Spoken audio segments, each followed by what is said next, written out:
And so guys, today is the day na papalitan na tong aming 70s na old na window.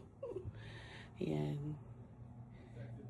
We got the exchange from Ecoline. So, ito yung problem namin. Talagang kahit anong gawin namin paglalagay ng mga bagong yan.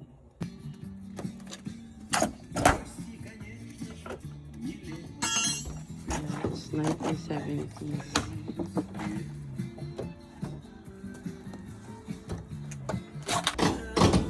Ganito pala yan sa loob. Yun yung old version ng mga windows. Kahoy. I think now like all aluminum na yung exchange namin dito. Yung Ecoline.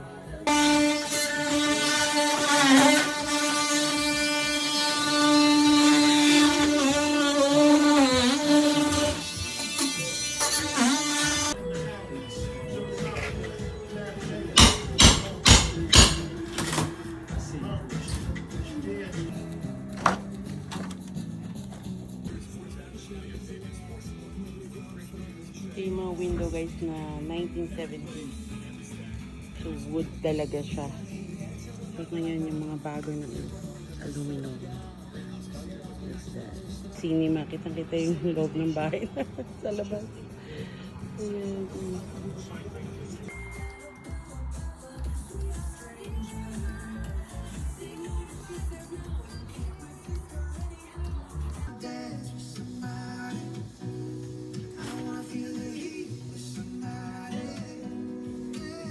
So yung gusto ko lang guys, yan yung pwede na siyang ma-open. Like yung mga old windows.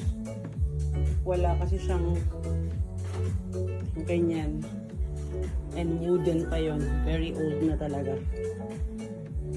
Tapos na siya guys. Ayan, ang ganda na.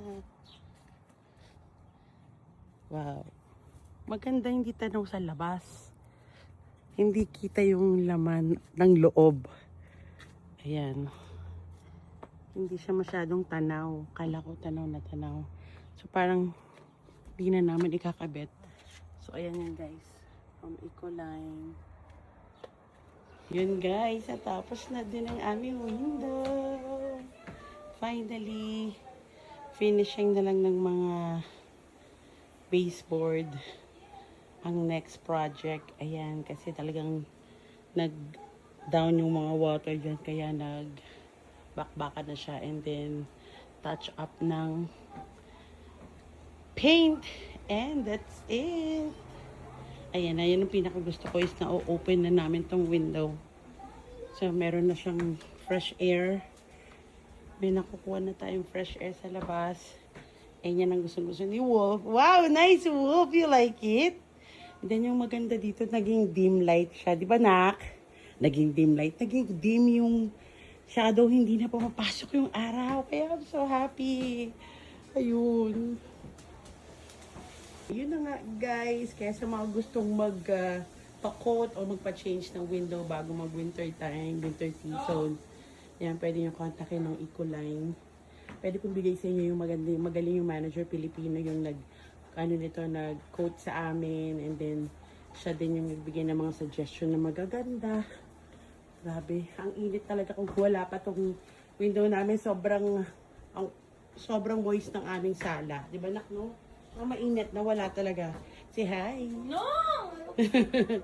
Ayun lang, guys. So, yan. So, pati yung sa mga coat nito. Next namin project is yung mga rooms. Pero kasi ito pinaka-importante, yung aming living room dahil talagang na siya. Luman-luma na.